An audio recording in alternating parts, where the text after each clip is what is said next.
मैंने पिता पर कुछ पंक्तियां लिखी। अमिताभ जी, ये हरिवंश राय बच्चन जी की स्मृति में कार्यक्रम है, इसलिए मैं कुछ पंक्तियां पिता पर पढ़ना चाहता हूं, सुनिएगा। माँ पर और पिता पर कुछ पंक्तियां आपके बीच निवेदित करता हूं। आप यहाँ जितने लोग बैठे हैं, मुझे नहीं मालूम कि किनकी माँ जीवित हैं और किन्होंने माँ को खो दिया, पर मेरा व्यक्तिगत मत यह है कि जिनकी माँ जीवित हैं, जिनके पिता जीवित हैं, वो दुनिया के सबसे संपन्न लोग हैं, वो दुनिया के सबसे अमीर लोग हैं, वो दुनिया के सबसे धनाढ्य लोग हैं। एक मिनट के लिए बचपन में लौटिएगा, याद कीजिएगा जब हम बहुत छोटे थे, माँ की गोद में थे, माँ का स्तनपान करते थे, तब माँ का एक स्तन मुंह में लेकर हमने उस माँ को दूसरे स्तन पर अपने छोटे छोटे पैरों से न जाने कितनी बार मारा, पर उस माँ ने हमें दूध पिलाना बंद नहीं किया। मित्रों, लात खाकर भोजन देने की शक्ति उस परमपिता परमेश्वर ने दुनिया में यदि किसी को दी है, वो सिर्फ माँ को दी है। माँ के अलावा ताकत किसी के पास नहीं है। और माँ की वंदना में कविता पढ़ता हूँ। याद कीजिएगा उन दिनों में जब हम चौके में, रसोई में बैठकर खाना खाया करते थे और माँ खाना बनाती थी, उस वक्त थाली पर बैठकर हमने जब भी इधर उधर देखा, वो माँ समझ गई और उसने नमक का डब्बा हमारी तरफ सरका दिया। हमारे बिना बोले को समझने वाली वो माँ, जब हम उसे खो देते हैं, वो माँ हमें बहुत याद आती है। वो माँ जो हमारे परीक्षा देते जाते वक्त दही की कटोरी लेकर शगुन बनकर आकर खड़ी हो जाती थी, उसे हम खो देते हैं। वो माँ हमें बहुत याद आती है। रमेश सोज की 4 पंक्तियां माननीय नेताजी यहाँ बैठे हैं, मैं पढ़ता हूँ। मुझे अच्छी लगती है कि बहुत रोते हैं लेकिन दामन हमारा नम नहीं होता, इन आँखों के बरसने का कोई मौसम नहीं होता, मैं अपने दुश्मनों के बीच भी महफूज रहता हूँ, मेरी माँ की दुआओं का खजाना समझ। स्वामीनाथ पांडे की 3 पंक्तियां सुनाता हूँ। स्वामीनाथ पांडे ने 3 पंक्तियों का उपन्यास लिखा। अमिताभ जी बैठे हैं, जया जी बैठी हैं। 3 पंक्तियों में पूरा उपन्यास लिख दिया। उसने लिखा, एक विधवा माँ थी, उसके 2 बेटे थे। एक बेटा नीचे वाले माले पर रहता था, दूसरा बेटा ऊपर वाले माले पर रहता था। विधवा माँ 15 दिन एक बेटे के यहाँ खाना खाती थी, विधवा माँ 15 दिन दूसरे बेटे के यहाँ खाना खाती थी। पर ये उस विधवा माँ का दुर्भाग्य था कि साल में जो महीने 31 दिनों के होते थे, उस एक दिन उस विधवा माँ को उपवास रखना पड़ता था। 9 महीने पेट में रखने वाली माँ जब एक जवान बेटे को एक दिन खरी लगने लगी, तब इस नालायक हास्य व्यंग के कवि ने कुछ पंक्तियां माँ के लिए लिखी। सुनिएगा, यात्रा कीजिएगा मेरे साथ। माँ संवेदना है, भावना है, एहसास है। माँ संवेदना है, भावना है, एहसास है। माँ जीवन के फूलों में खुशबू का वास है। माँ रोते हुए बच्चे का खुशनुमा पलना है। माँ मरुथल में नदी या मीठा सा झरना है। माँ मरुथल में नदी या मीठा सा झरना है। माँ लोरी है, गीत है, प्यारी सी थाप है। माँ पूजा की थाली है, मंत्रों का जाप है। माँ आँखों का सिसकता हुआ किनारा है। माँ गालों पर पप्पी है, ममता की धारा है। माँ झुलसते दिनों में कोयल की बोली है। माँ मेहंदी है, कुमकुम है, सिंदूर है, रोली है। माँ कलम है, दवात है, स्याही है। माँ परमात्मा की स्वयं एक गवाही है। माँ त्याग है, तपस्या है, सेवा है। माँ फूंक से ठंडा किया हुआ कलेवा है। माँ अनुष्ठान है, साधना है, जीवन का हवन है।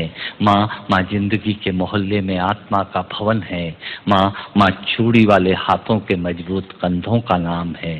माँ काशी है, काबा है और चारों धाम है।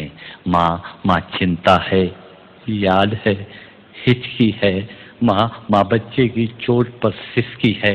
माँ चूल्हा, धुआं, रोटी और हाथों का छाला है। माँ जिंदगी की कड़वाहट में अमृत का प्याला है। माँ पृथ्वी है, जगत है, धूरी है। माँ बिना इस सृष्टि की कल्पना अधूरी है। तो माँ की ये कथा अनादि है, ये अध्याय नहीं है, और माँ का जीवन में कोई पर्याय है। और माँ का जीवन में कोई पर्याय नहीं है। तो माँ का महत्व दुनिया में कम हो नहीं सकता, और माँ जैसा दुनिया में कुछ हो नहीं सकता, माँ जैसा दुनिया में कुछ हो नहीं सकता। तो मैं कविता की ये पंक्तियाँ माँ के नाम करता हूँ। मैं दुनिया की सब माताओं को प्रणाम करता हूँ। और कहा साहब के बिना पिता के माँ का अस्तित्व नहीं होता। किसी ने शेर कहा कि पक्के फल पेड़ों से रिश्ता तोड़ जाते हैं और अपाहिज बाप हो जाए तो बेटे छोड़ जाते हैं। पिता जब पुत्र को बाजार में ले जाता है और जेब में 50 रुपए होते हैं और बच्चा 200 रुपए के सामान को खरीदने की जिद करता है, उस वक्त एक पिता की विवशता और बच्चे की जिद, इसके बीच के एहसास में खड़े होकर पंक्तियां सुनिएगा, पिता क्या होता है। अमिताभ जी आपको समर्पित करता हूं। अमर सिंह जी बैठे हैं। पिता पिता जीवन है, संबल है, शक्ति है। पिता सृष्टि के निर्माण की अभिव्यक्ति है। पिता अंगुली पकड़े बच्चे का सहारा है। पिता कभी कुछ खट्टा कभी खारा है। पिता पिता पालन है, पोषण है, परिवार का अनुशासन है। पिता पिता धौंस से चलने वाला प्रेम का प्रशासन है। पिता पिता रोटी है, कपड़ा है, मकान है। पिता पिता छोटे से परिंदे का बड़ा आसमान है।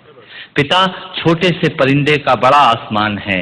पिता पिता अप्रदर्शित अनंत प्यार है। पिता है तो बच्चों को इंतजार है। पिता से ही बच्चों के ढेर सारे सपने हैं। पिता है तो बाजार के सब खिलौने अपने हैं। पिता है तो बाजार के सब खिलौने अपने हैं। पिता से परिवार में प्रतिपल राग है। पिता से ही माँ की बिंदी और सुहाग है। पिता परमात्मा की जगत के प्रति आसक्ति है। पिता गृहस्थ आश्रम में उच्च स्थिति की भक्ति है। पिता अपनी इच्छाओं का हनन और परिवार की पूर्ति है। पिता पिता रक्त में दिए हुए संस्कारों की मूर्ति है। पिता पिता एक जीवन को जीवन का दान है। पिता पिता दुनिया दिखाने का एहसान है। पिता पिता सुरक्षा है अगर सिर पर हाथ है। पिता नहीं तो बचपन अनाथ है। पिता नहीं तो बचपन अनाथ है। पिता नहीं तो बचपन अनाथ है। तो पिता से बड़ा तुम अपना नाम करो। पिता का अपमान नहीं, उन पर अभिमान करो, क्योंकि माँ बाप की कमी को कोई पाट नहीं सकता और ईश्वर भी इनके आशीषों को काट नहीं सकता। और ईश्वर भी इनके आशीषों को काट नहीं सकता। विश्व में किसी भी देवता का स्थान दूजा है। माँ बाप की सेवा ही सबसे बड़ी पूजा है। विश्व में किसी भी तीर्थ की यात्राएं व्यर्थ हैं यदि बेटे के होते माँ बाप असमर्थ हैं। यदि बेटे के होते माँ बाप असमर्थ हैं। वो खुश नसीब हैं माँ बाप जिनके साथ होते हैं, क्योंकि माँ बाप के आशीषों के हाथ हजारों हाथ होते हैं।